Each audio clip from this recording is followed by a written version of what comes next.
All right. Hey, everybody. I am trying something a little new today. I'm going to be going through and mixing the local band Goodfire. They just tracked a really awesome single with us. I'm super stoked to get working on this. So let's dig in. This mix, I'll kind of show you what we got just right now. We tracked everything raw. We've got everything's leveled. We panned everything, did a little spatial kind of moving everything around. And then we've also got some EQ. Other than that, there's no compression, no reverb, no time delay effects, nothing like that. So this is a pretty raw mix, so we're just gonna kind of go from here. So first thing I kind of want to start with is the drums. I noticed in the mix, I did a mix where I just EQ'd everything. I sent it to my email. I was listening to it out in my truck, and I'm noticing there's just like a lot of like bleed from the cymbals and everything's getting into our close mics on the drums here. So I'm gonna go ahead and start just putting a little gate on that. So let's start with the kick drum. Okay. That's pretty nice here. Yeah, we're gonna drop this threshold down. I'm gonna go ahead and pick a spot that I know there's like a lot of cymbals in. So I'm gonna go to I know there's like a big chorus here at the end.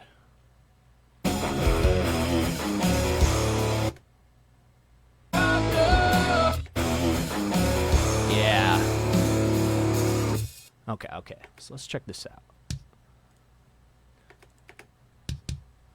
Okay, so let's set this threshold down a little bit. This is actually pretty good. I'm not really hearing much cymbal. And that's kind of the nice thing about a kick mix. Nice thing about kick drum, you get that mic right in the porthole, and it just immediately cuts out a lot of the bleed automatically. So mic placement is very important. See, I'm liking that. That's okay for now. Let's go to our kick sub. Okay, so this is just the sub kick. So you're just going to hear a big woofiness. Again, not a whole lot that we're missing here. That sounds a little too dead.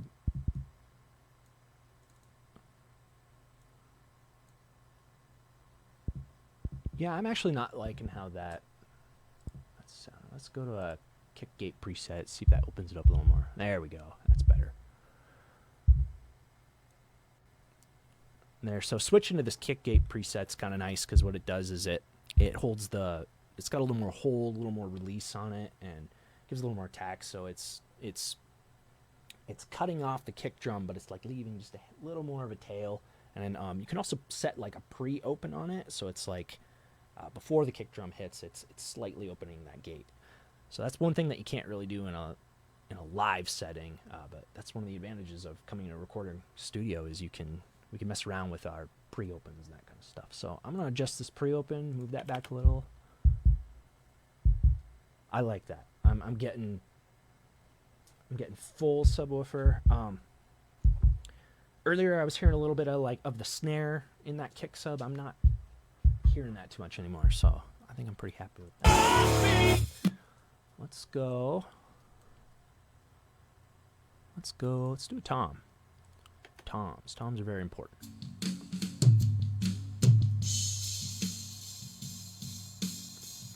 Let's go ahead and gate this.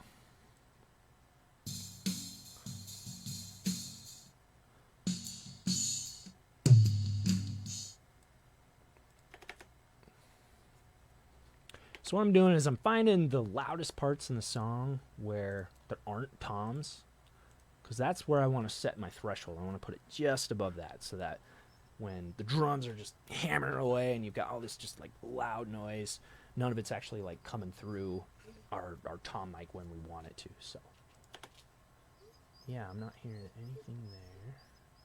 I'm going to unsolo this just to make sure I'm not missing some tom hits. That's definitely not something we want to do. Another cool thing I like to do, if you look here, I've got a tom trigger here. This is cool. When we record drums, we actually will put a mic on the tom, and then we will also put a trigger on the tom. And this is really nice because when I go to like edit this, for example, I can go in here and I see, oh, there's no tom hits in here because this trigger is only gonna like show me where the tom hits are. So it's just like a nice like visual representation of where that's going. So I'm gonna go ahead and mute that for now.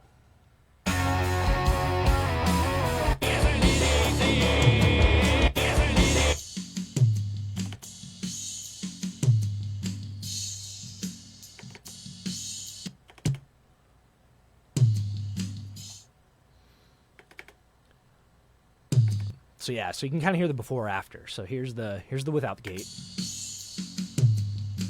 Here's with the gate. So I'm really liking this. I kind of feel like that tail might be just a little too long. It's still picking up a little too much of the most of the cymbals that I'm hearing. So I think I'm gonna pull back this release just a little bit. Let's keep pulling that back. Maybe the hold. Actually, yeah. Yeah, that's better. There. So that's a good attack time. Now, if it depends kind of on the genre you're working on, you know, if you're working on a genre that has more, it's a slower song, you can kind of get away with longer tails. If you're working with a genre, something maybe like metal, where you're having like tons of like tom work and stuff, you have to keep like shorter tail ends. But this is good. I like where this is going. So let's go here.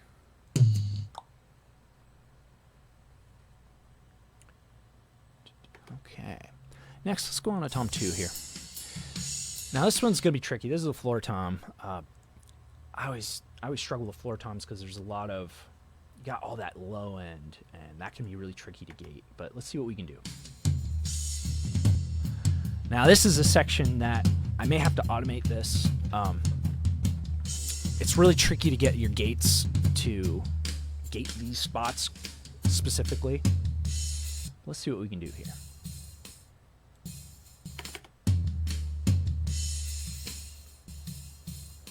Yeah.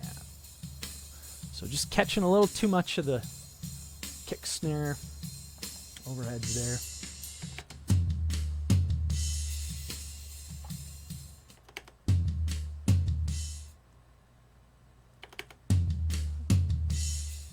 A little better. I'm gonna go find a spot that has a little more cymbals in it.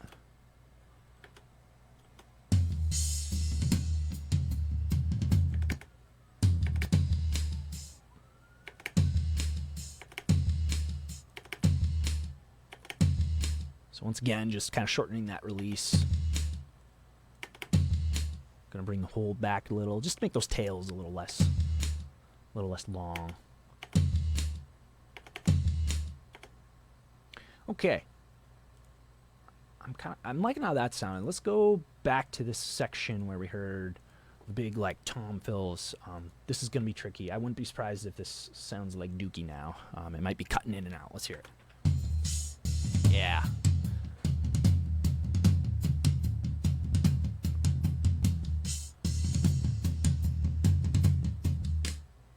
Yeah, so as you can hear, it's cutting out a little bit here and there. That's actually not as bad as I thought it was going to be.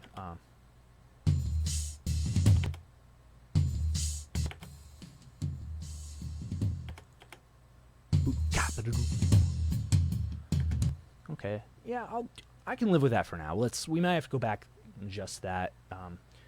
We really kind of got to hear how this sounds in the mix with all the overheads. But let's do the snare here. This is probably the most important one.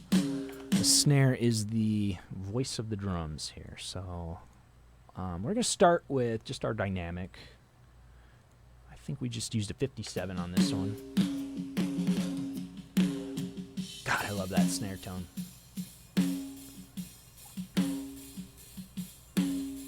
Okay. Again, just going to kind of play with our threshold, hold, release.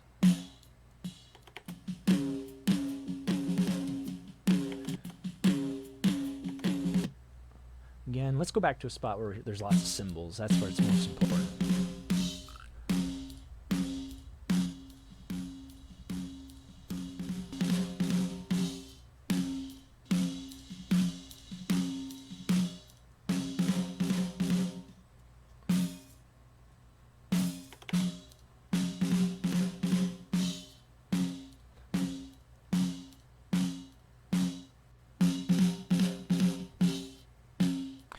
So snare's always tricky because you want to get that release just right. You know, you want to have just that perfect amount of tail, just that, you know, bang, you know.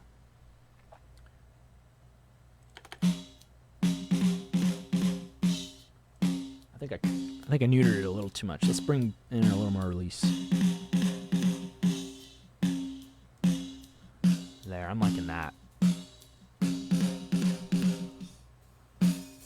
All right, now let's go to our condenser mic. This was just a little pencil mic. We typically just use this just to get a little more top end in our snare. So let's see how this sounds here. It's pretty quiet in the mix. I'm not using a ton of it in our mix. It's very minimal. Oh boy, that's pretty hot. There. Yeah. Yeah, and this one we really got to be careful with because that condenser is just going to pick up so much of that top end, and really that's what we're struggling with here is those overheads. So I might even pull back on the release on this one. So by itself it sounds not good, but when we combine it with our dynamic,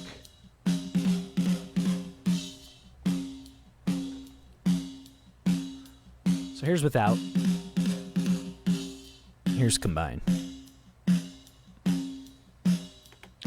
Pretty subtle, if anything. Now let's go to our bottom mic. This is also tricky a lot of times. Now we've EQ'd, if you can see here, we pretty much EQ'd everything out of it. We're only just getting a little bit of this top end here. I'm just trying to get that bottom, that actual snare sound that's at the bottom of the snare.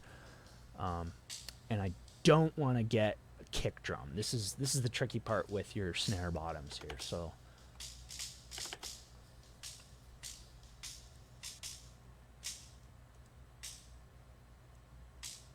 again, just playing with threshold, tack, release.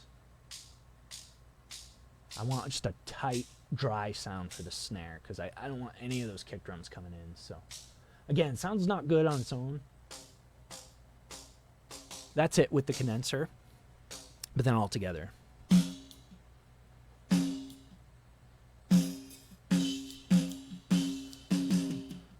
So that's just the dynamic. And then this is what it sounds like combined. So it's a little more full. It's sounding a little, maybe a little boxy to me. We might have to go back and tweak some EQs later, but you know, we got all our drums, all our shells gated here. So let's just kind of hear what just the drums sound like, just soloed now. So I'm going to blend in our overhead mics.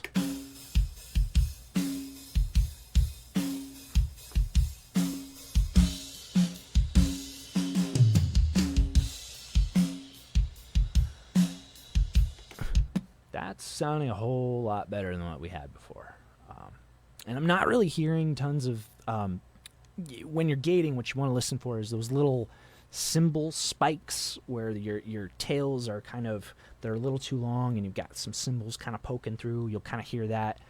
I'm not hearing a ton of that. I think this is pretty good so far. It also helps that the drummer for this band, Goodfire, is really good. When he plays his drums, he tracks so well. I remember complimenting him the last time he was here on that because he hits his shells so hard, but then he pulls back just a little bit on the cymbals, and that's a really good quality to have when you're in the recording studio. It's got to get it right from the source, guys. That's how you do it. So yeah, I'm liking how these drums are sounding. So I'm gonna put this back in the mix now. I'm gonna see what this did to our overhead balance. So I wouldn't be surprised if our overheads maybe feel a little too quiet here, but we'll see. We're just going to use our ears here. I could be wrong.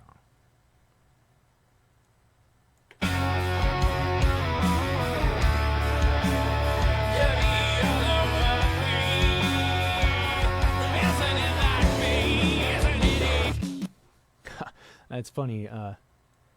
Drums just got so much quieter once we gated that. That's funny. It's amazing. You can like EQ and mix your drums, but then you start gating it, and then you realize like how much of your cymbal mix was actually just coming from like your snare mic.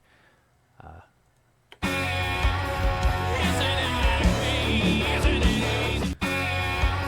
gonna bring the drums up just a little bit.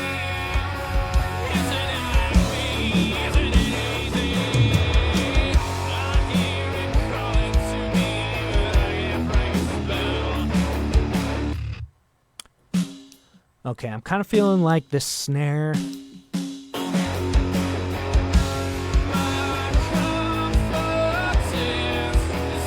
kind of feel like the snare just like lost its oomph there. So,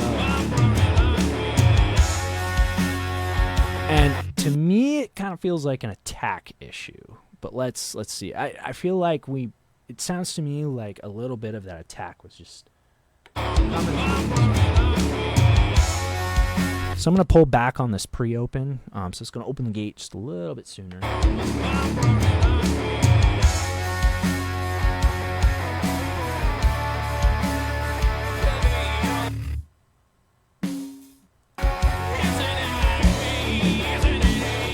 Not too bad. Let's bring it up in the mix.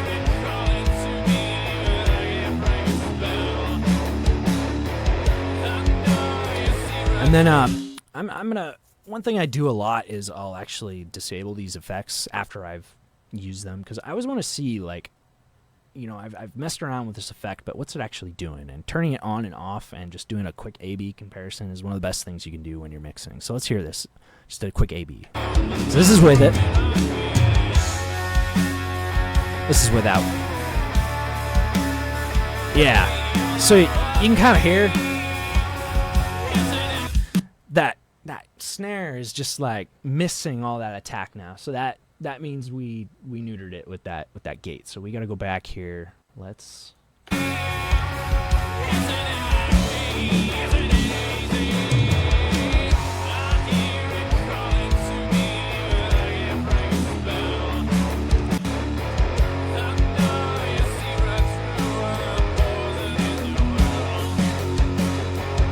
I wonder what happens if we just crank this pre-open. Yeah, there we go.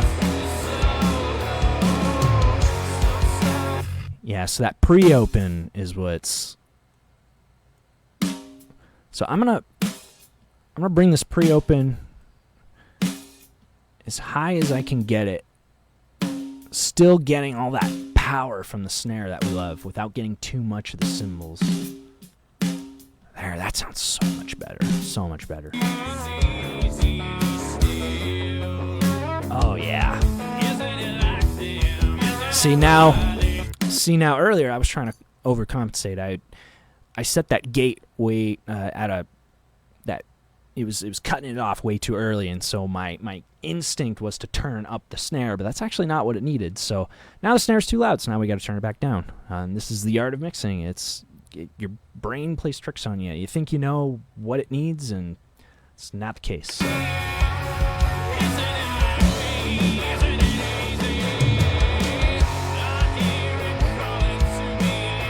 Alright, it's not too bad. So when I'm listening for snare levels, I'm trying to make sure that it's not competing too much with guitar and vocals. Right now I don't have any compression on any of this, so it's a little bit of a moot point, but it's a good thing to think about early here. We want to make sure we're getting this right, so let's see here.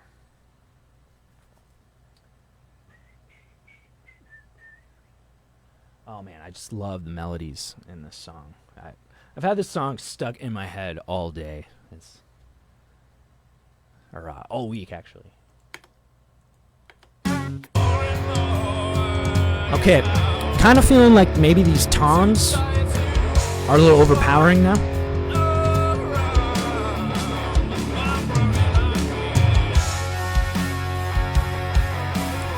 just compared to the kick and snare, I just feel like they're dominating the mix a little too much. So let's bring these back a bit.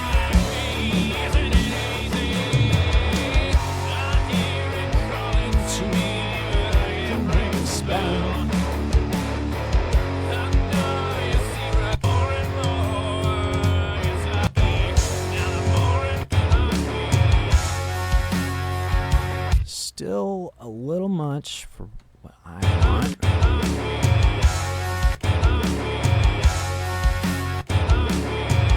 There, that's getting there. Ooh, I like that. Okay.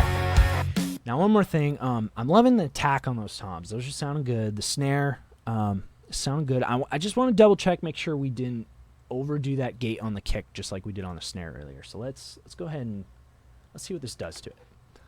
I'm gonna mess with this pre-open.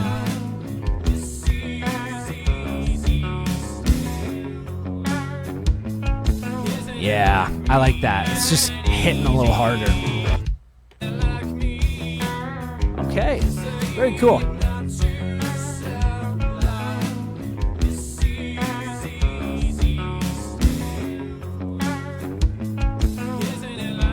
Okay.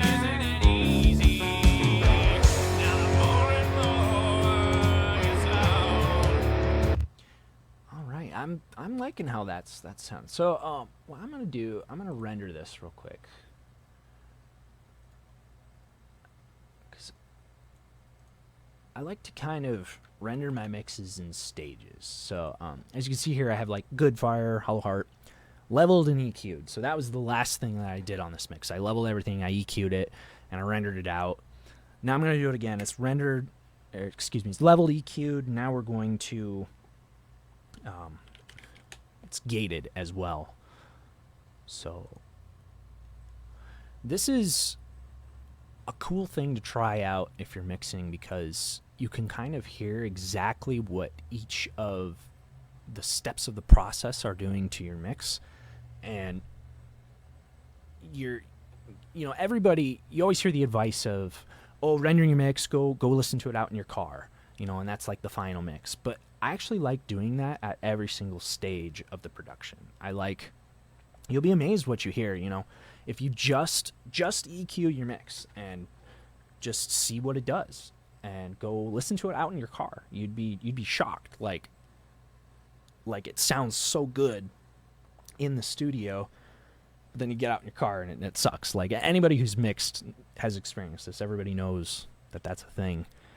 I would challenge you, try and do it at every stage in your mix. Just do EQ, see how it sounds. Then add your gates. Next, I'm going to tackle some compression here, and that's compression's fun. This is kind of where the dynamics really start to come alive. We start to see the mix really is going to get pretty punchy from here on out. So first thing I'm going to tackle is vocals.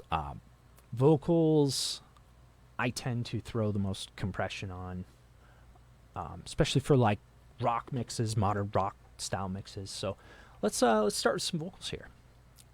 So I'm going to go with just this lead one. I like to keep all my vocal mixes, as you can see, I've got like 8 different layers here.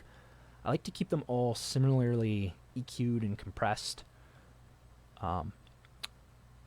So I'm going to start with this lead one, and then we'll probably just copy over most of this.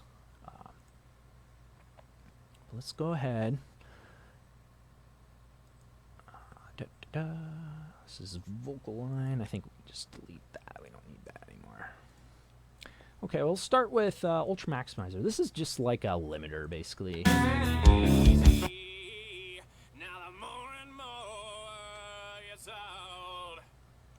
too tired to fuck around with my broken.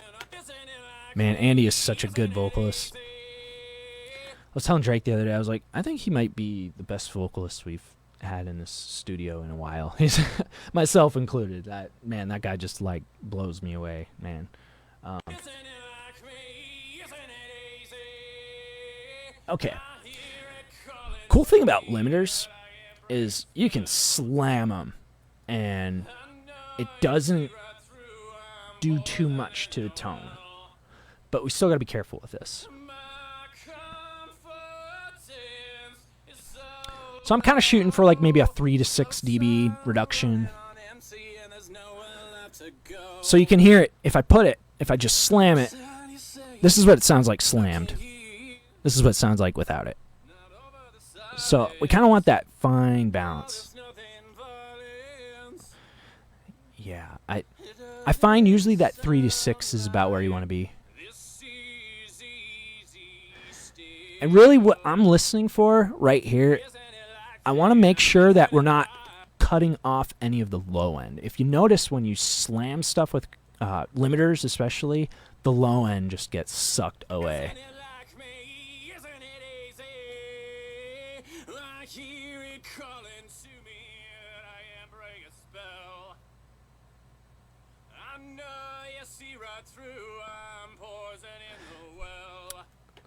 Yeah, I'm liking that. I'm finding that right around that 3 dBs. It's still got, it's full, it's dynamically, compressing everything. Everything's kind of an equal volume, but it's not squashing everything too bad. It's that fine balance. I may have to go back and readjust that, but I'm okay with that for now. So I just realized our EQ did not have a low pass filter on it. I'm gonna quick toss one in. You should pretty much low pass and high pass filter everything you can.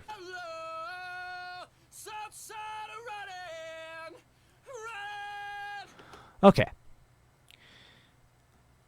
I'm liking that. I'm going to try now another stage of a limiter right after that EQ, and we're just going to see what happens to this. I might not even use this, but we'll see.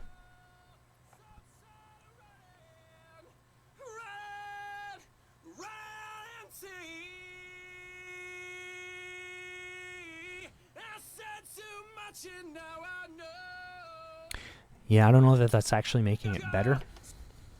I'm going to skip over.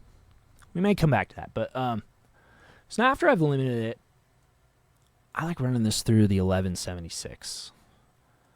So we've got a hardware version of this that we track through along with our 2A here, our LA2A. We also have a hardware version of this, an outboard version. But I like to sprinkle just a little bit of it on top. Pastures in a preachy bastard trying to make me choose, but I won't lie.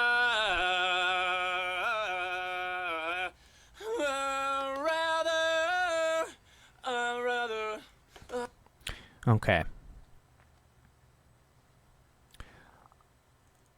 I'm gonna throw in this limiter as well. So now we've got quite a bit of gain staging going here. We've got 2 limiters, a 76 and a 2A, all at the end there. So let's kind of see what this does to our dB reduction. Now one trick I can do, I can start pulling down this threshold, and it's going to make it sound louder.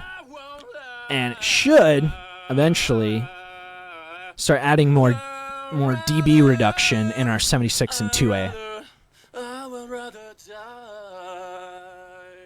Oh, excuse me. No, it won't actually do that because we don't have our out ceiling is not changing. So if we move this out ceiling, now we'll start to see him move. This isn't a good spot though to be dialing in compression. When you're dialing in compression, you want to make sure you're getting a spot that's really percussive. Lots of, da, da, da, da, not notes being held out. So let's find a spot. I think towards the end there he was doing that. I also like to find spots that are really loud, because those are the spots that are going to need to be squashed down the most. Have you had my heartbeat? Heaven help me. Have you had my heartbeat? Heaven. Oh man, those vocals are nice. Okay. Have you had my heartbeat? Heaven help me. Have you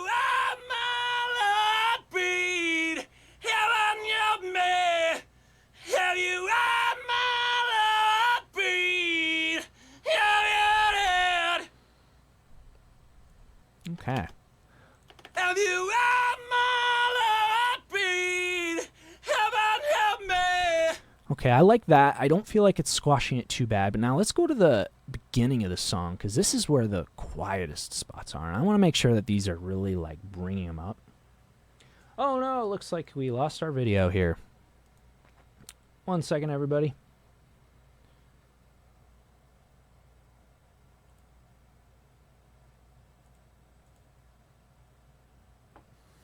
Oh, maybe my camera died.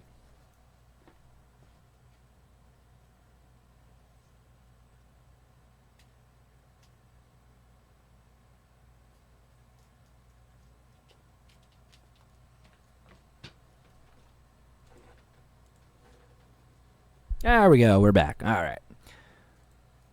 Technical difficulties. This is my first ever stream, guys. I appreciate you bearing with me here. This took me about like 3 or 4 hours to set up. It took me a little longer than I wanted, but we're learning. This is a learning experience. This is pretty cool. So,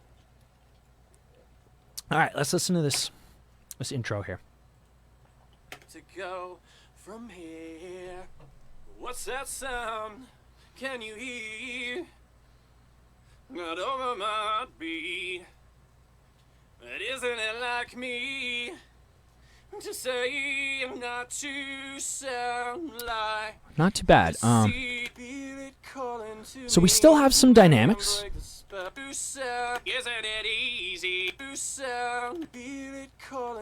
So yeah, I like that. We still have a little bit of dynamics. It's still, the quiet parts are a little quiet. The loud parts are loud, but they're not too loud. So that's kind of right where we want to be with our dynamics. That's one temptation when you're mixing, is to just like slam everything with compression so bad that it like the quiet parts are just as loud as the loud parts, and you don't always want that. Maybe some genres that works, but one cool thing about this band is they play around with dynamics a lot, and I love that about these guys. So we got to do it justice. I have another limiter in the chain here. As you can see, I really like using limiters on vocals. I'm going to see how this sounds, but I don't know that we really need one. I feel like it's already kind of starting to sound, getting onto that era of like being over compressed. So let's hear it.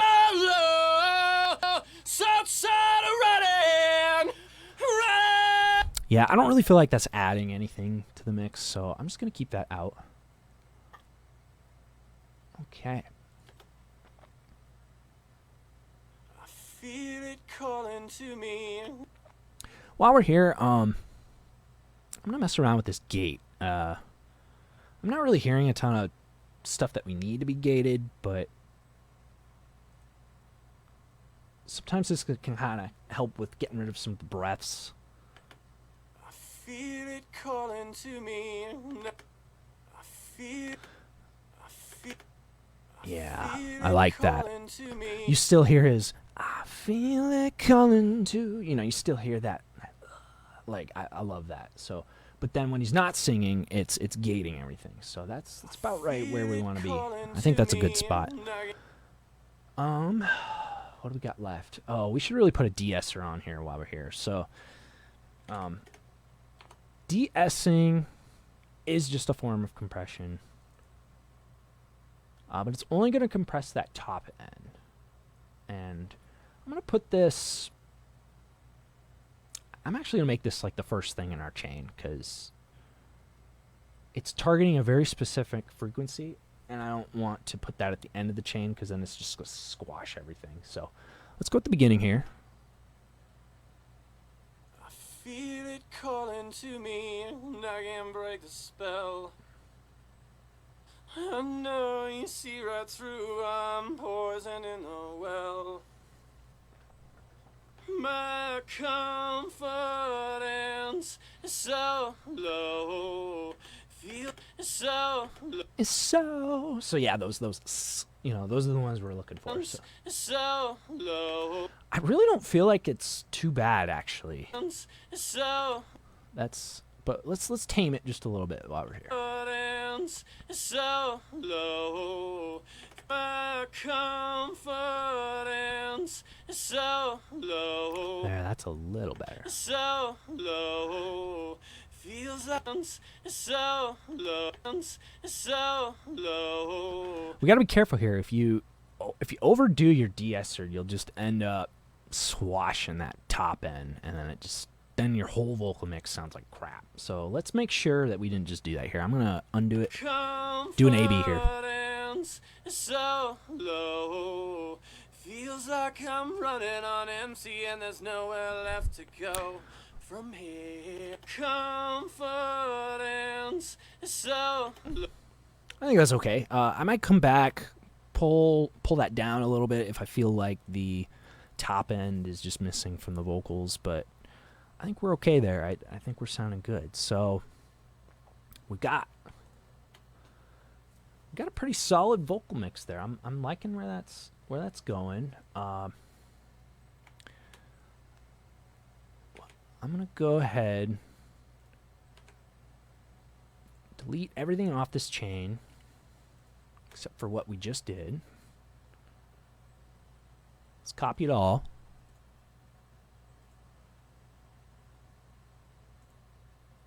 And now we're gonna put this. We're just going to copy this into every vocal channel. Because I like to have that nice uniform sound. Let's see our vocal stack here.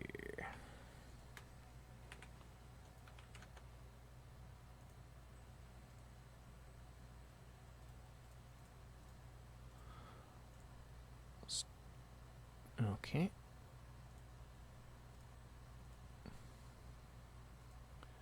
That's good.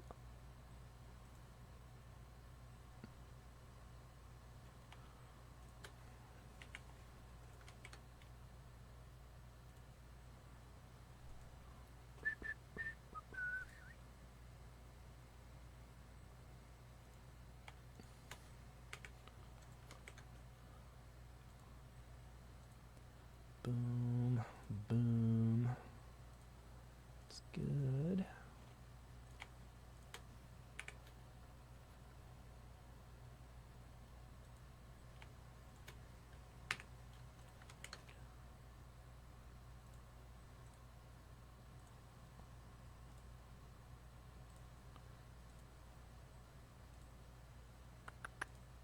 Okay, let's pull this up.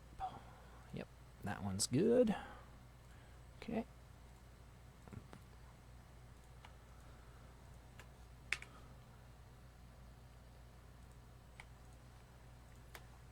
Sometimes mixing involves very tedious things.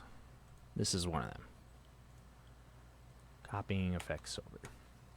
I suppose I could set up a bus, like a vocal bus, but then I couldn't control these each individually, and I like really having control over every little aspect of the mix. So, okay, now we've got all our vocals. Let's just do a vocal master here. Let's hear how these all sound. We've got quite a bit of layers here. I just want to make sure our layers aren't competing too bad over each other. Let's hear it. But isn't it like me to say not to sound like this is easy still? Isn't it like me? Isn't it easy? No. So what I'm listening for here is I want to make sure I can hear every voice in this. I want it to sound like a choir where it's like if I'm listening, I can pick out every single little voice. None of them are too loud or too quiet. That's the goal here. So I like how this is sounding. We've got this good thick lead layer. We've got a doubled one that's panned a little wider.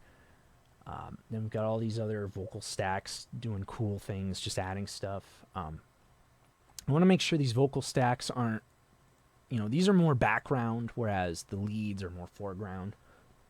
So one thing I like to do with my vocal stacks too is I like to put a limiter on I put them all to a bus, and everything that's like an overdub or an ad lib or like a harmony or something like that, I'll put it to a vocal stack. And I'll put it to its own bus, and then that way I can kind of mute it. I've got the main line going here.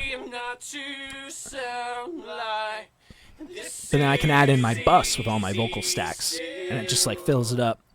And then I have control over just those background vocals. So let's turn on the effects for that vocal stack. This is the bus now for the whole stack. So first thing we're doing is we're widening it.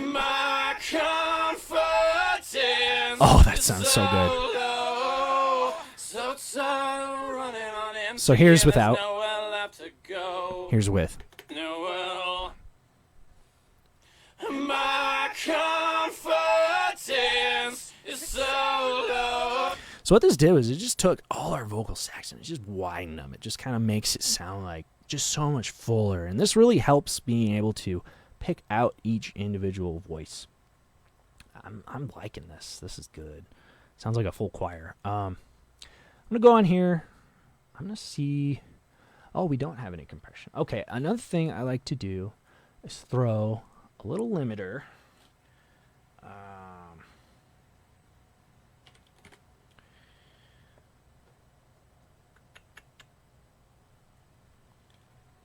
Let's go with the L3. Got to make sure it's stereo now because we widened everything. This is a true stereo mix now, so I'm just putting this on the vocal stack. I just want to make sure none of these are getting too loud. So like this spot right here, we see this is the most vocally dominant spot in the whole mix, and it's at the very end. This band does a really good job of arranging their mixes. This is one thing, if you don't do this, start doing it. Try it. It's so cool. When you're in the studio, record your lines, but then start building on it. Start adding harmony. Start adding extra little layers. But don't just do it all over the place. Do it on the spots that you really want to just like impact. So this is like the perfect spot for it. They're doing it right at the end of the song. This is the big finale. This is the big grand, we want this whole big choir thing going on, right? But we have to be a little careful because the vocals can get so loud in this one spot that it can end up just dominating the guitars and the snare. So I'm going to throw this limiter on it and just to squash it down just on this little spot.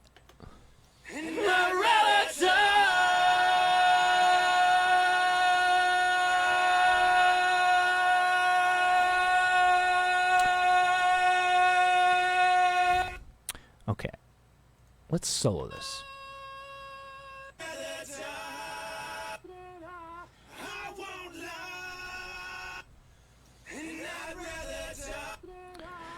So as you can see here, this spot's just got 3 of those backing vocals.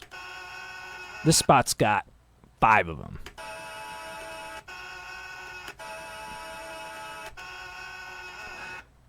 But they're kind of the same level now, and that's actually what we want. We want, even when there's lots of voices, we want it to sound fuller, but not necessarily louder. So I'm going to pull this back, just make sure we're not overdoing it.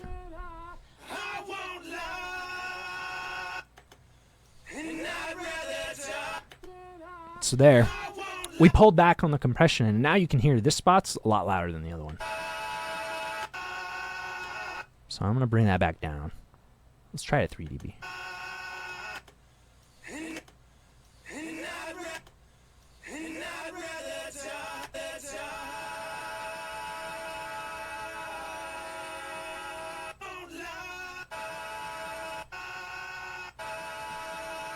I'm going to pull it back down just a little more.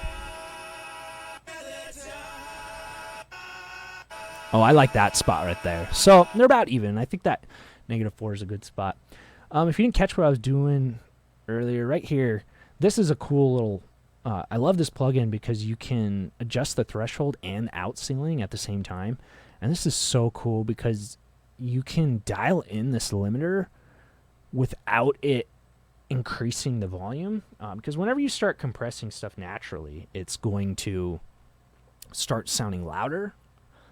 If you don't adjust the output volume at the same time, and your ears can play tricks on you. In fact, it happens all the time. You hear something that's louder, and you think it's better, but it's actually not. It's just louder. So definitely a good tool in the tool belt. So let's... Okay, I'm liking that. Oh, this vocal stack 6 was not turned. Let's turn that on. Okay, now let's hear it in the full context. Bastard's trying to make me, I won't lie. Okay, I think adding all that compression turned him down just a little bit, so let's bring him back up. I won't lie.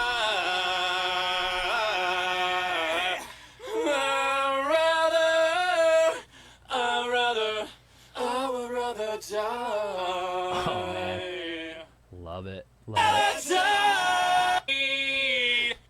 All right, so big picture. Let's check here. Let's start at the quietest part of the song. And let's compare it to the loudest. Feel it calling to me, and I can't break the spell. I know you see right through my relative.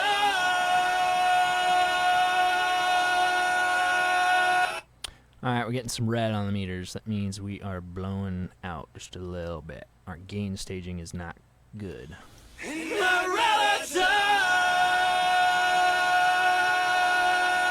Okay, I'm going to take these three. I'm going to bring them down here.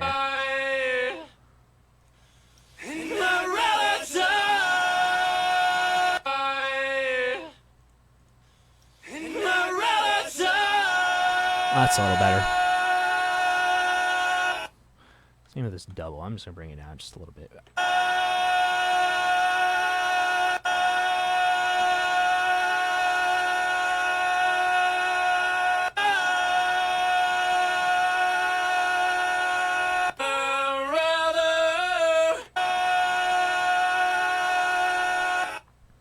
Not too bad. I'm liking that. We're still peaking just a little bit. If you saw, we're going a little bit in the red there. We don't want to do that. This is why gain staging is very important. Whenever you're compressing, EQing, doing anything, you always got to make sure you're gain staging. So, loudest part of the mix, nothing's in the red. That means that we're good to go. So now let's go back one more time. This is the quietest part of the song. Spell.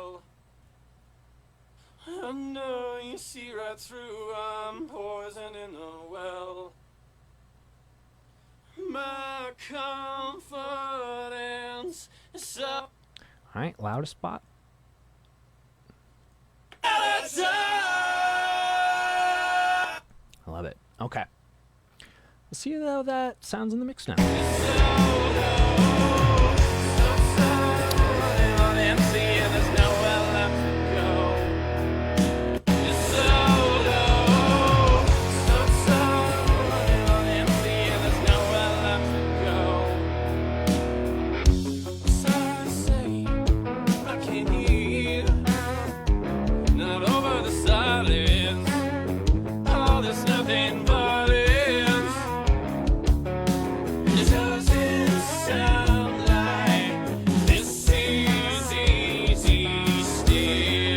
Okay, I'm feeling like vocals are getting just a little buried during some of these. Some of the more quiet spots. Like right there.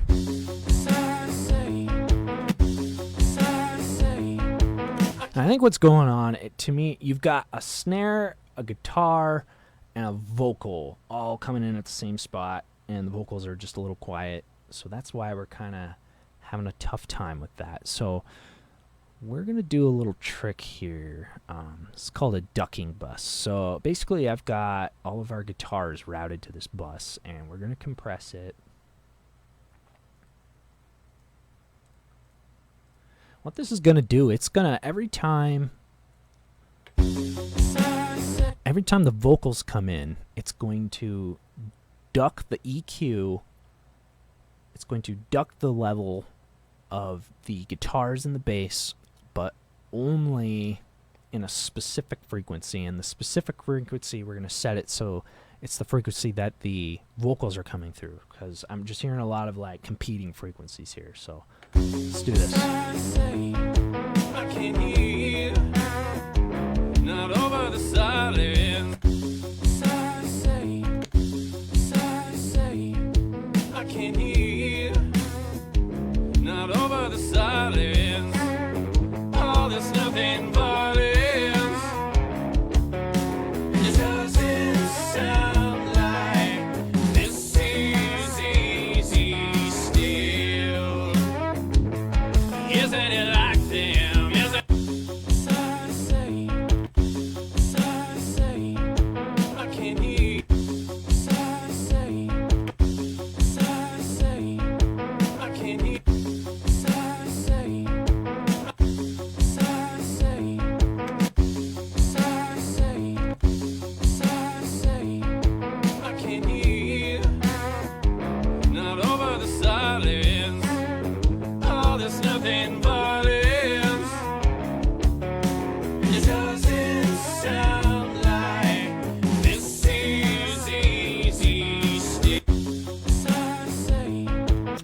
Okay, that's better. I'm still kind of hearing a little bit of some quiet there. I'm just gonna put a little marker here just to remind me in the future.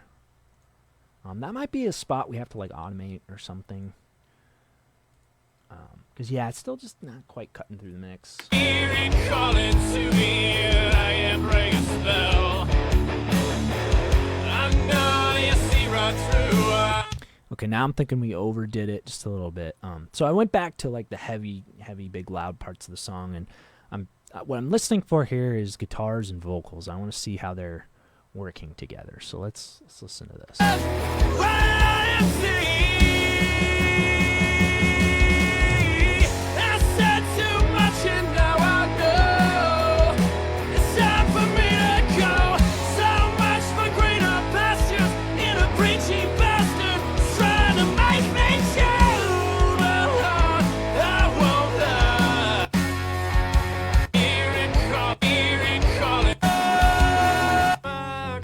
There, that's good. I'm hearing full guitars. I'm not hearing vocals or guitars getting squashed too bad. I like that. I like that. That's a good spot to be in. Okay. Whew, all right. So, what do we got here? Let's listen to this. I think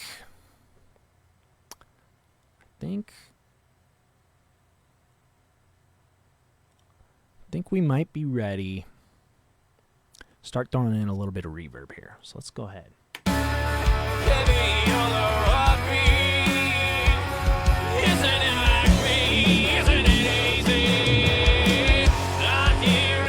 Actually, let's start, since we're still dealing with compression, let's do parallel compression here. So this is just a bus that I have drums routed to.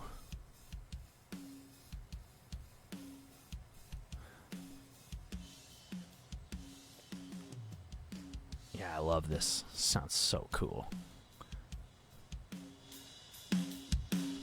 So this is just the drum bus running through its own compressor, and then I'm just blending in a little bit of this into the drum mix. Let's put this all the way back down. Let's solo the drums, and then let's blend it in. Let's hear how it sounds blended in.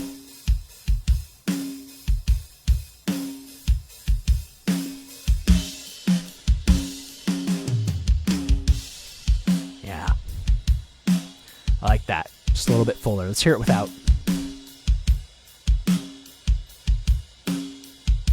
Subtle, but it adds. I love it. Okay. Before we get too crazy, I'm gonna render again because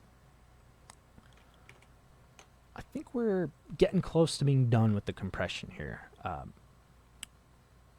You might be asking why we didn't compress drums. That's because we already compressed it going in. So I may go back and adjust that. But for now, I love how these drums are just sounded right out the box. I mean, and there's no reason to over compress things. I mean, if it sounds good, don't add more to it. Don't think you have to. So. All right, so once again, I'm just rendering this out. This is just a stage. So when I go and I take this, when I'm done with this mixing session, I'm going to go listen to it out in my car, and I'm going to listen to it with the gates, and then I'm going to listen to it with the compression, and I'm just going to hear like what it's doing to the mix. And if we look at this Reaper output, I love seeing this. This is so dynamic. Like you can see there's small parts, there's loud parts. You can actually like literally see which are the like louder parts in the song, and that's what we want right now in this stage of the mix. We don't want everything to be over compressed. This is a pretty good spot to be in. So okay, let's move on to reverb here. Should be pretty simple. I like to do like a short and a long reverb, so I've got these busts. Let's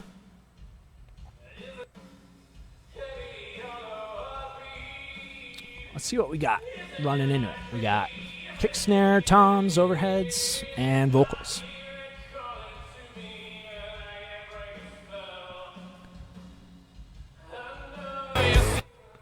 Here's what our long reverb sounds like.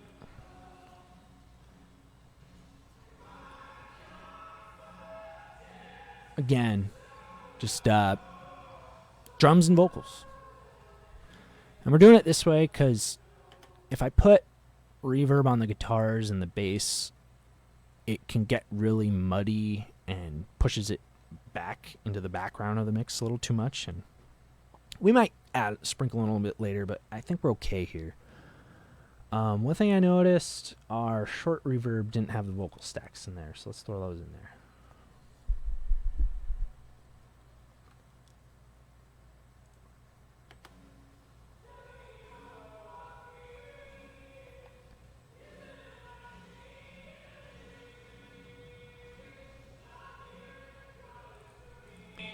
So here's what they sound like together.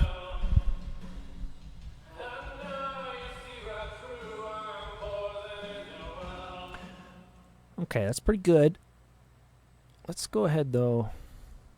I'm going to turn these all the way down, and I'm going to play the mix back, and I'm just going to start blending in the reverb. I'm going to go to the quietest part in the mix, because that's the part where you're going to hear the reverb sticking out the most. And I'm just going to blend in reverb till I feel like the level's right. So I'm going to start with our short reverb, and then I'm going to do the long. So here we go. Feel it calling to me, and I can't break the spell. I know you see right through, I'm poison. Okay, that's solid. Now I'm going to mute it. Let's do the long reverb. My confidence is so low. Feels like I'm running on empty and there's nowhere left to go from here. What's that sound? Yeah, so it looks like my ears were favoring the long over the short reverb. Let's hear them together. Let's see what they sound like combined now.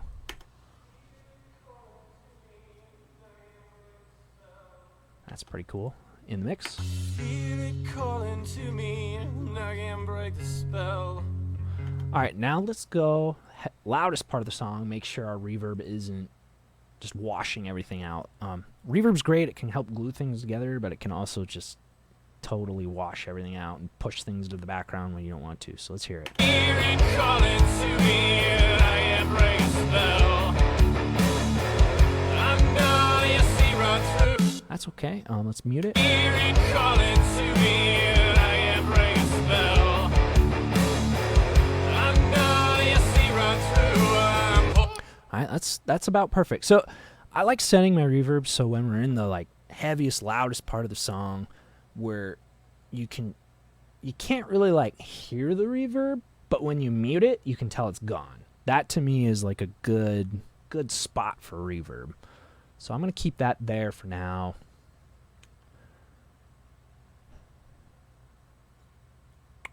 Okay, maybe we can play around with a little bit of delays. So when I'm mixing vocals, sometimes throwing in delay on the vocals is actually better than reverb, because reverb, like I've been saying, pushes it in the back of the mix, but your delay will actually push it.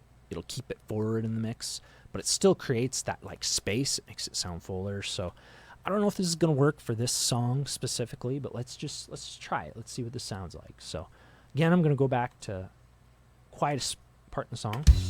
Feel it calling to me, and I can't break the spell. I know you see right through, I'm poison in the well. Yeah. My confidence is so low. Feels like I'm running on empty and there's nowhere left to go from here. I feel it calling to me, and I can't break the spell. I feel it calling to me, and I can't break the spell. I know you see right through, I'm poison in the well. I like that. Yeah. Let's hear them both together. Feel it calling to me, and I can't break the spell. I know you see right through, I'm poison. That might be a little much. I may have to automate that.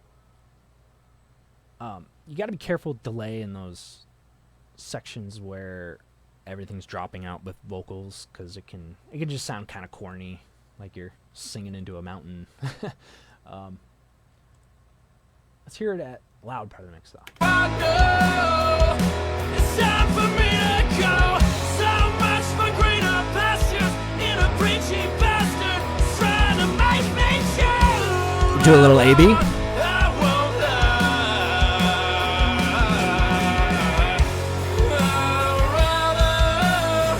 I would rather die. I like where that's going. Okay.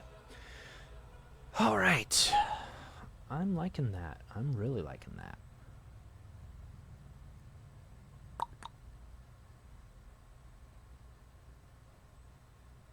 Okay. Next, let's play with a little bit of... Let's play with some drum room. I used to put just like a ton of reverb on my drums, but I found out after a while it was just kind of washing them out of the mix. And I found out it was a whole lot cooler to put in samples of like drum room, of a drum room mic. And it just makes the drums just come alive. So let's... This is one other reason why I like doing triggers on my drums along with the mics as well, regardless of the genre I'm working in. So let's go to our kick trigger here. Put this up here. Then let's get our snare trigger. Okay, it looks like our snare trigger must have been off. I'm not seeing anything in there, so that's okay. We can play around with that. Yeah, same with our tom. Shoot. That's okay. Yeah, in our toms. Dang. Yeah, I wonder why we didn't... we must not have triggered these. Okay, we triggered the kick, but I guess nothing else. So that's okay, though. We can kind of... We can use this dynamic mic and basically do the same thing. So it's just a little extra work. Little extra work in the mix down. So I'm going to copy the snare mic in there. Let's copy our tom mic.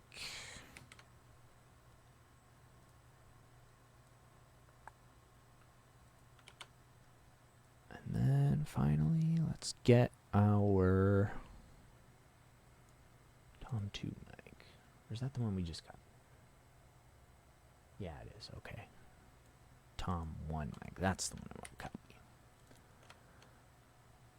Okay.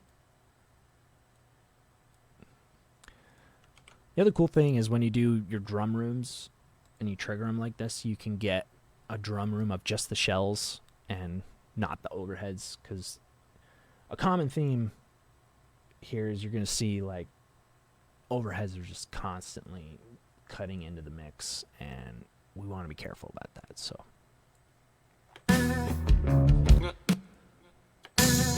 whoop. Okay, so to properly do this, we're going to have to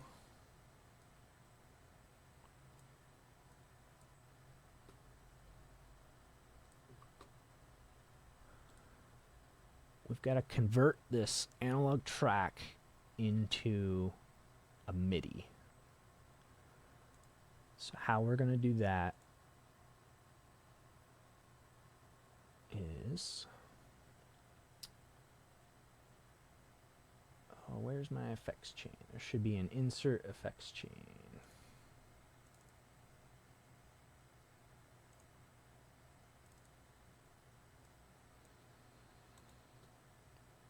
Oh, actually, maybe I have it on the trigger.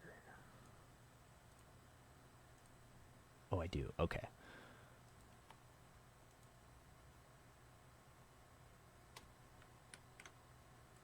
Okay.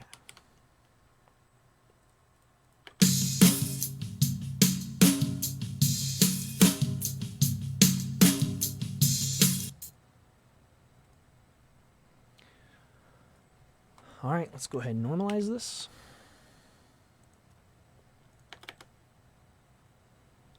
I'm going to set this gate. Oh, there we are. So all this is triggering is just a room mic, basically, of just the kick drum.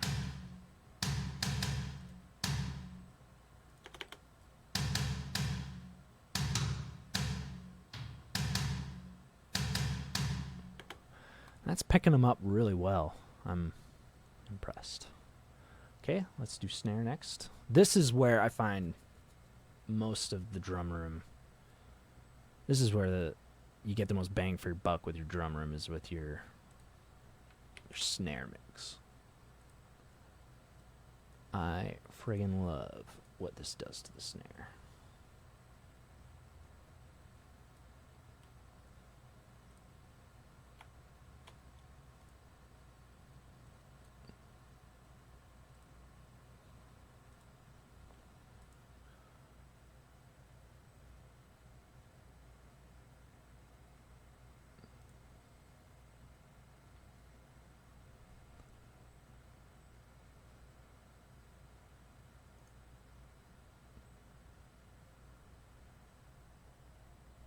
Snare gate trigger. If you haven't done it already, make some effects chains. You know, if you're recording, if you mix snare 10 different times, you'll find that there's commonalities, and you don't always have to reinvent the wheel. Sometimes just saving your effects chains can save you a lot of time here. So let's solo this. Oh, yeah, I love that. Sounds huge.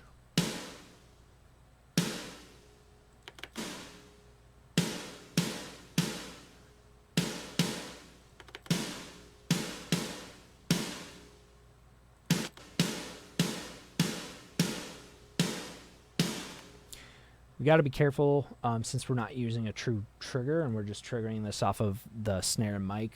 We're probably going to end up having to go in and manually adjust some of these MIDI. For now, let's go ahead and render it. So this is just going to render a MIDI. So it's going to drop in a little MIDI note for every time that the snare was triggered. So now we can actually go in and manually edit if we find later on that there's some missed hits or hits that are, sometimes it'll assign a hit to something when there wasn't actually a hit there. I'm liking that though.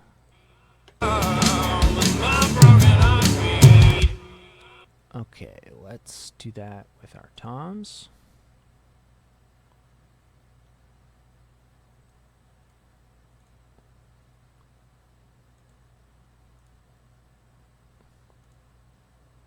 Oh shoot, I just realized this that snare trigger was more than just a drum room. That was giving the full snare. So I'm going to delete that. There we go, there we go. Okay, so now you hear it. Now that's just room. So now let's hear that snare with the acoustic snare. Okay, that is off. I'm guessing I didn't copy that in the right spot. No, I didn't. So, yeah, let's move that back a little bit. All right, now let's try it.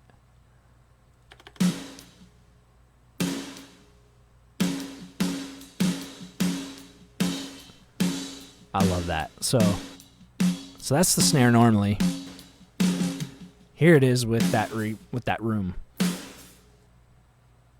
So, I mean, I could have just thrown some reverb on it, but it would have just pushed it way back in the mix, and I don't want that. So, let's check this out.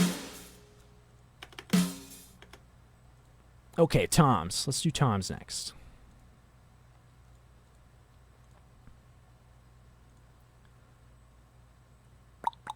Where are ya? Effects. Add effects chain. Tom gate trigger.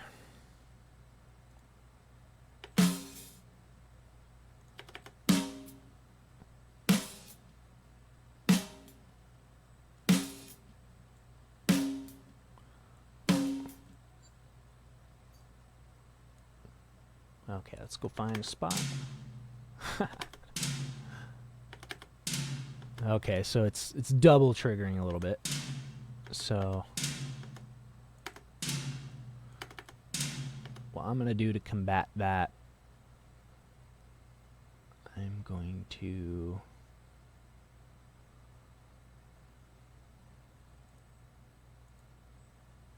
go into our trigger here. I'm going to adjust our open and closing thresholds. Or excuse me, our re-trigger interval.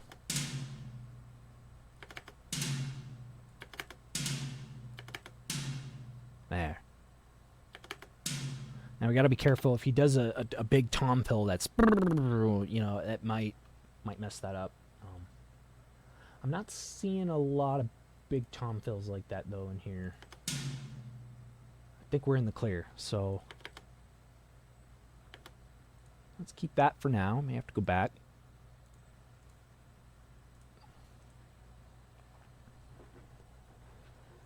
All right, floor tom. This one's the hardest.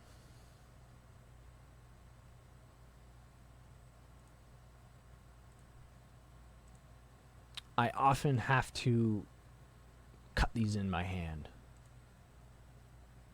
Not uncommon. Floor tom, gate trigger. Here we go.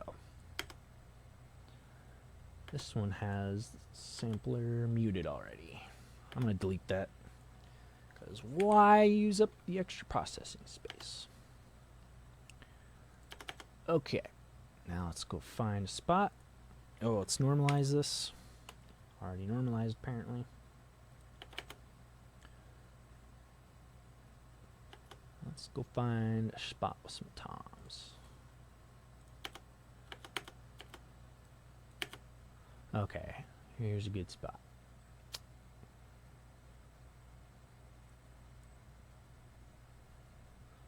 Okay, it's not triggering, so our threshold must be a little too low.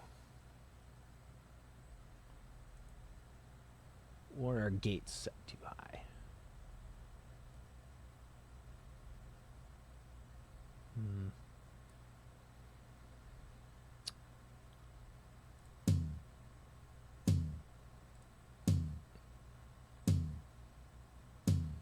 Okay, let's pull this threshold down.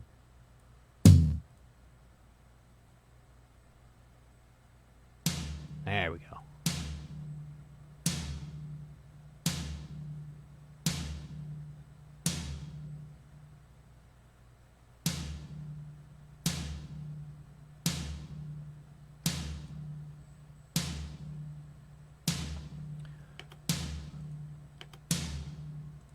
Whoa, looks like we somehow adjusted the rate by accident.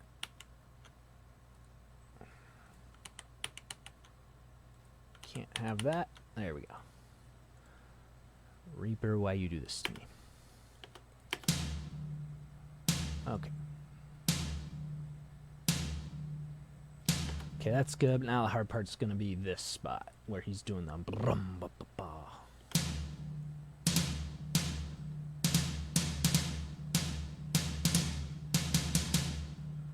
Yeah, these spots are always a challenge.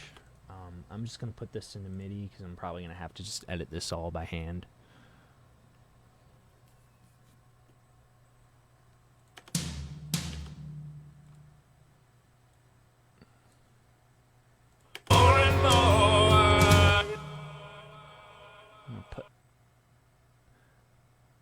I may as well just edit these all to MIDI while we're at it.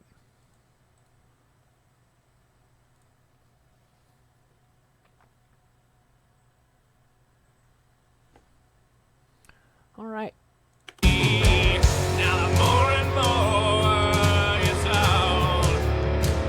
Yeah. Sounds a little robotic, kind of goofy.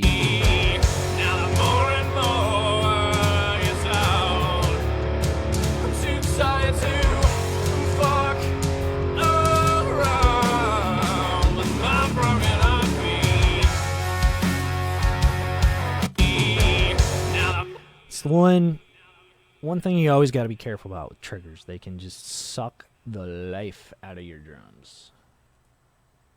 So. Yeah, and here's why. If you look at here,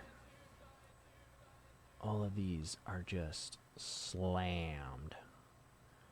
So we need to take these down. It's out.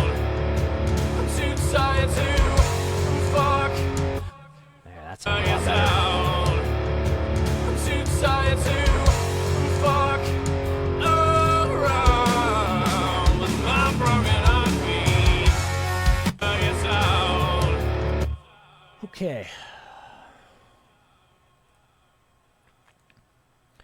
I do want to adjust some of the levels here.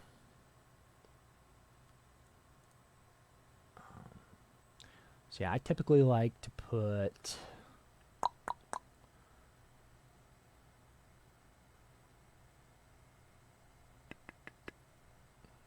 where do you go? Yeah, so here I even wrote it in here. I have my velocities: snare 75, kick 28, toms at 64.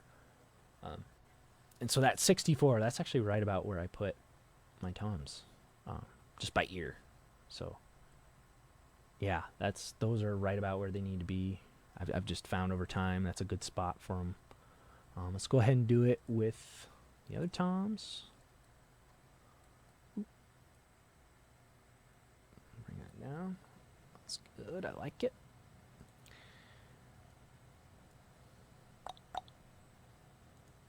Now we'll go snare. Snare always gets the most of it.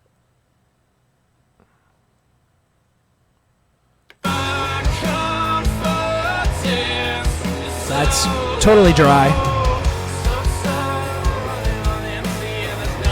And that's maxed out. We can max it out and just get rid of all the dynamics, but I like to keep just a little bit, you know. If you see you pull that down here, it's still got all the little transients. You know, you can see all the little... Some of the hits are louder, some of them are quieter. That's what we like. That's a good way to keep your drums sounding human when you're messing with triggers here.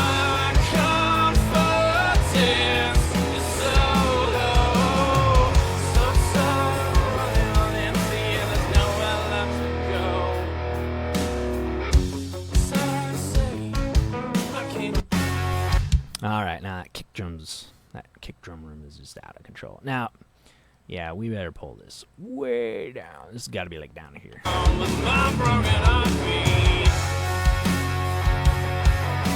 Oh, yeah. So this is what our drum room sounds like soloed. This is just shells. Now I'll let you hear what it sounds like with and without it. So here's without it. Really tight mix. It's good. And then we put it in. Oh, just fills it up. Oh, yeah. I love how this is coming along. Okay. We are getting somewhere. We are really getting somewhere.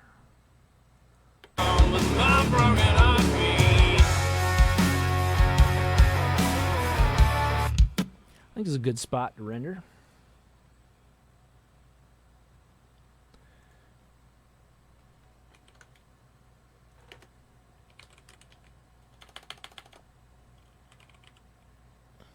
So I'm going to call this one with reverbs. Of course, we did reverb, drum room, and delays. So basically all our time delay effects.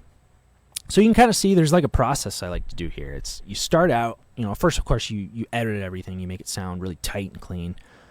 Drake, my recording engineer for here at Ridgetop Recording Studio, he helps out with that. He's extremely good at it. He put in a lot of time into this before I even touched the mix. And then last week all I did was just EQ. And then now today we're just doing compression. And then the next step is time delay. And I think final step here, I'm going to probably do some mastering. Probably give it one last render. And then I'm going to take it out in my car and start really dialing in on the nitty gritty kind of stuff. And making sure this translates across on different mixes. Let's hear. So let's turn on our mastering effect. We're going to turn on ozone. Turn on dynameter. Actually, before we do that, let's see what span's telling us.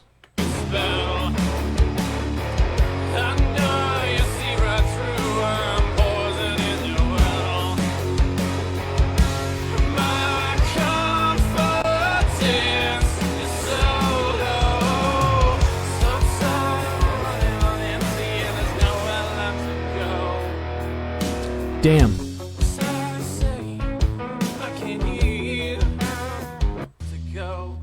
Yeah, this is like textbook. This is exactly what I like to see right before I'm about to master something. Like everything. Everything's fitting right in this. It's nice smooth curve. I have a little unevenness here in the low end. That's pretty normal. We might have to tweak that. But I think the compression, the mastering might help with that quite a bit. We might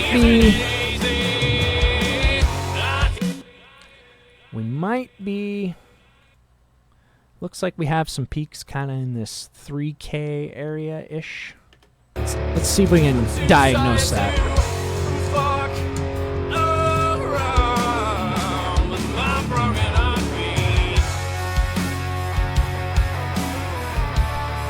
Okay, so what span's telling me is the average is okay. This is the average. You know, you're seeing there's not too many peaks and valleys. Everything's pretty smooth. But when we look at our max and mins, or our maximum, yeah, we are peaking just a tiny bit here, right around 2.6K.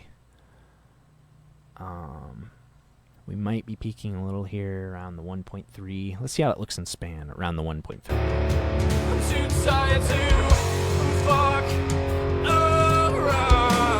Yeah, that's it right there. So right here, and then maybe in our 500-600 area. But I'm not really seeing that in tonal balance control, so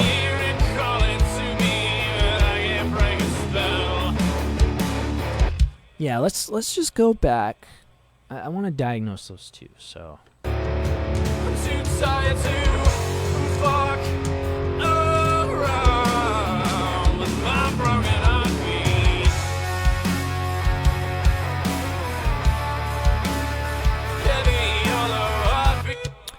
I usually find a lot of these EQ issues have to do with guitar. So I'm just going to mute guitar, just see what happens. See if we still have it.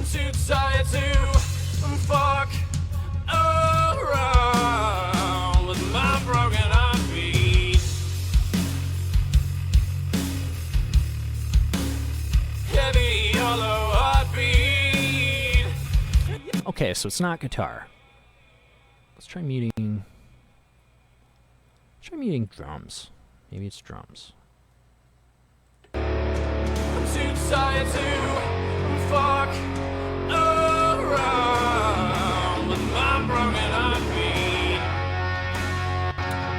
Still seeing those spikes. Maybe it's vocals.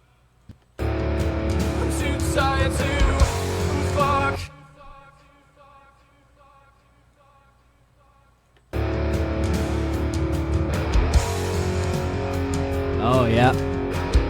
So, yeah, you see, we muted the vocals. We're not seeing those spikes anymore. So, that tells me we got to go into our vocal EQ here.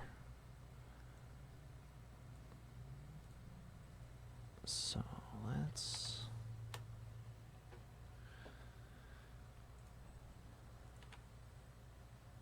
I'm going to go ahead and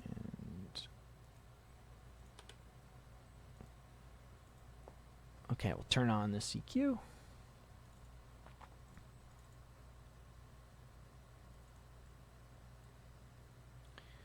Yeah, we're probably getting just some nasty resonant frequencies in that one point. Let's get scientific about it. Let's find out exactly where they were.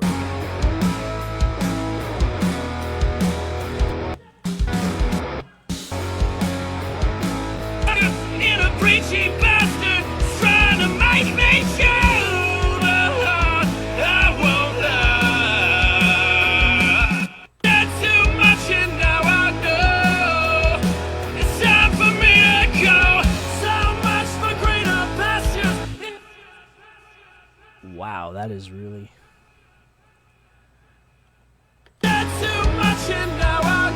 Oh, I had the EQ on. That's why it was so loud. Okay. Let's shut that off. Let's listen.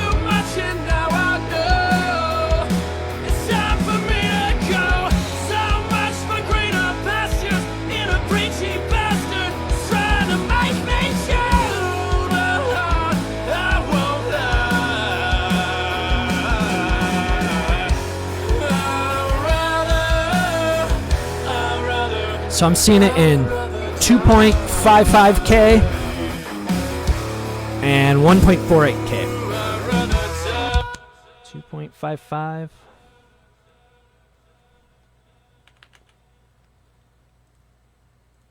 and 1.2 something. Okay. Let's make these narrow bands because we're just cutting. We don't want to notch anything too bad here. And I'm just gonna kind of do this by ear.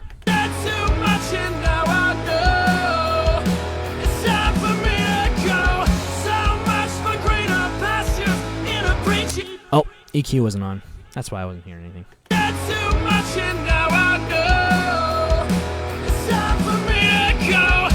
So yeah, you hear.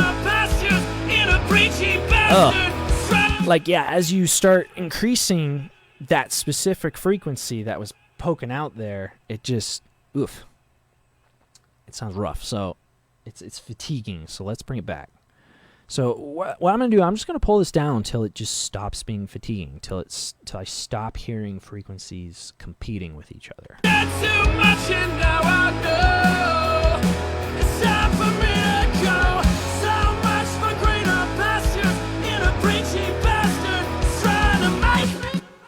If you notice when I'm EQing it like this by ear, a lot of times I'll close my eyes, and I do that because it's so easy to just like trick your brain into like visually mixing instead of with your ears. So sometimes I'll do that, and I'll find that like I'll go and I'll adjust it, and then when I open my eyes and it's like, oh, there's actually no change, and that to me tells me that like, oh, this actually doesn't need that effect. So I'm gonna do it again with this 3K. So that's boosted. That's what it sounds like fatiguing.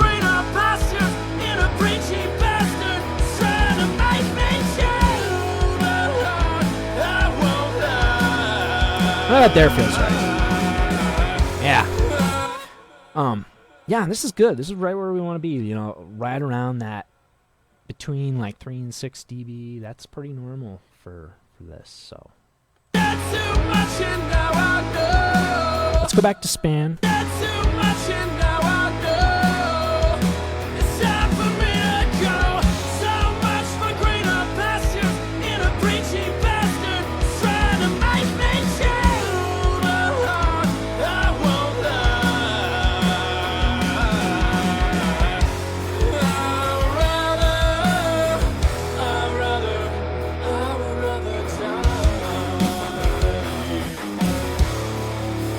Does seem like we have a little bit of a dip here in 148K.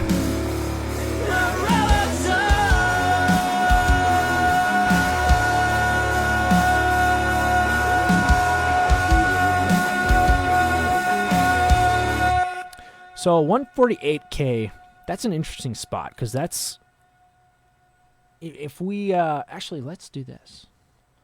Let's put an EQ on it. And we'll listen to that 148K. Whoop.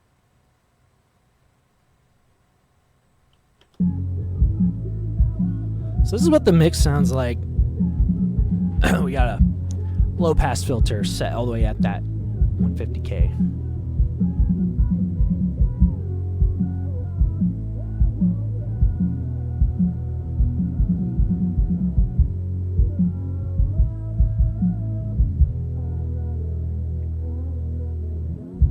I'm not immediately hearing anything that I hate about it.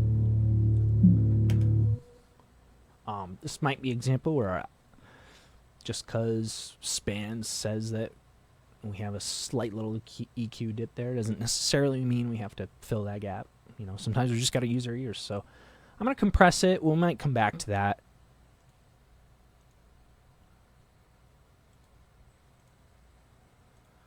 This is probably my favorite part of mastering. Okay, we're going to turn that EQ off. Now we're going to look at dynamics. Not too much and now I know it's time for me to go. So much for greener pastures in a preachy bastard trying to make me shout. So this is very dynamic. We've got a minimum. I forget what this is called. It's some kind of ratio. Basically, it's your PLR ratio. Competitive masters for like really loud mixes are like 5 or 6. More dynamic, quieter masters are around like 10. So this is already just like by itself a pretty dynamic, well put together mix. I'm pretty happy with this right now. Let's go. But for this band, I mean, this is like rock. I mean, we got to make this sound huge, right? So let's go ahead. Let's start maximizing this. Let's put a little compression on it. So this is just a limiter. This is what I was talking about earlier with that you can adjust your threshold in the ceiling. This is going to allow us to bring the threshold down while also bringing the volume down so we aren't tricking our ears into thinking it's louder is gooder. So I'm going to put our character down to really fast because I just want this. This is a big rock mix, so I want this fast and snappy and fucking loud. So let's do it.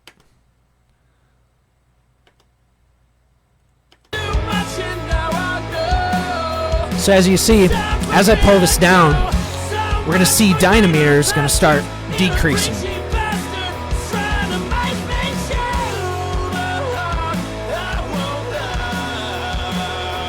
So there we're crushing it.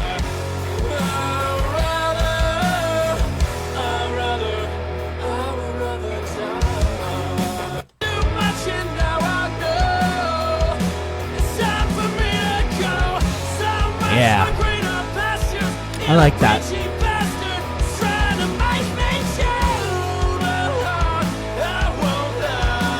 Bring it down a little more. I want to get this down to about a 5 if I can. There we go. Oh, but we still have the dynamics. I love that. The heavy spots go down to a 5, but the bigger spots are still around that like 10 and that 8. I love it. This is perfect. This is right where we want to be. Yeah, so now you see during that big vocal stack, we're coming down to a 4. So let's bring it back up.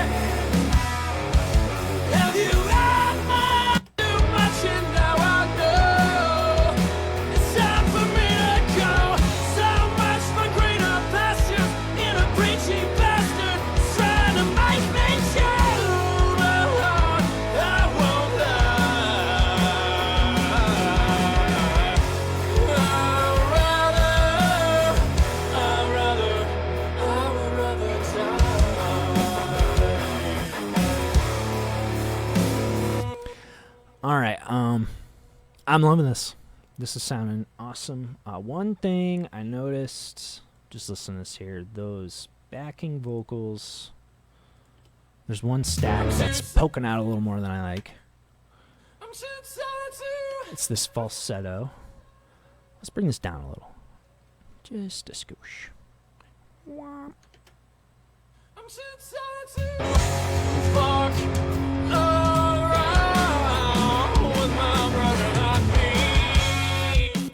When you do falsetto stuff like that, really cool, can really add a lot of dynamics. But, you know, it's not the focus of the song, so we want to pull it back a little.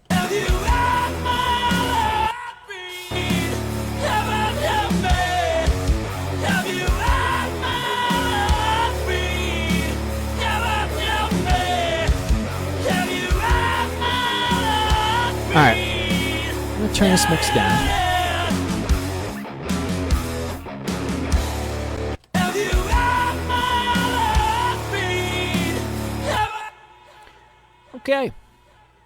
I think this might be a good stopping spot. What do you think, Marcy? What's it sound like? Spell. She's way too interested in the rabbits outside. See right through, I'm poison in the well. Sound good? My All right. Well, I'm gonna give it a surrender, and then take this home. Go listen to it on a bunch of different speakers. Compare it to my some reference mixes that the band gave me. I know. This might be a case where I come home and I hate the mix. I put it in my car and it sucks. We never know, so we gotta always listen to it on a variety of places. Oh, one last thing I forgot to do. We got to put the ceiling all the way back up to 0. So now this is gonna make the mix loud as hell. spell. Isn't it easy? I hear it calling to me. All right.